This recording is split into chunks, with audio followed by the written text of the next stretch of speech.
श्रीमद्भगवद्गीता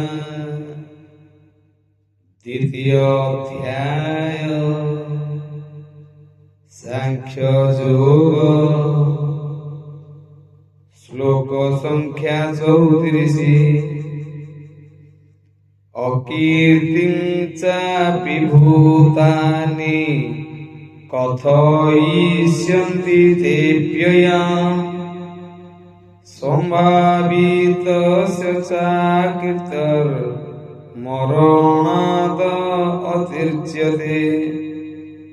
अतः लोक माने बराबर तुमर कलंक रचना करिवे।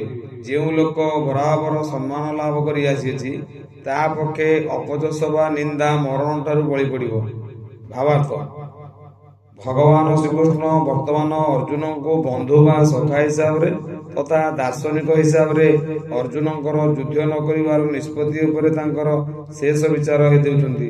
ଭଗବାନ କହିଲେ, ହେ ଅର୍ଜୁନ, ତୁମେ ଯଦି ଯୁଦ୍ଧକ୍ଷେତ୍ର ତ୍ୟାଗ କରିଯାଅ ଲୋକମାନେ ତୁମକୁ ଭୀରୁ ବୋଲି କହିବେ। ଯଦି ତୁମେ ଭାବୁଥାଅ ଯେ ଲୋକମାନେ ବରଂ ନିନ୍ଦା କରନ୍ତୁ, ତୁମେ ଯୁଦ୍ଧକ୍ଷେତ୍ରରୁ ପଳାୟନ କରି ଜୀବନ ବଞ୍ଚାଇବ, ତଥାପି ମୋର ଉପଦେଶ, ତୁମେ ଯୁଦ୍ଧକ୍ଷେତ୍ରରୁ ପଳାଇ ନ ଯାଇ ଏଠାରେ ମୃତ୍ୟୁବରଣ କରିବା ଶ୍ରେଷ୍ଠ। ତୁମ ପରି ଜଣେ ସମ୍ମାନୀୟ ବ୍ୟକ୍ତି ପକ୍ଷରେ ଅପଯଶ ବା ନିନ୍ଦା ମରଣ ଠାରୁ ବଳି ପଡ଼ିବ। ତେଣୁ ତୁମେ ମୃତ୍ୟୁ ଭୟରେ ପଳାୟନ କରିବା ଉଚିତ ନୁହେଁ, ବରଂ ଯୁଦ୍ଧରେ ମୃତ୍ୟୁବରଣ କରିବା ଉଚିତ।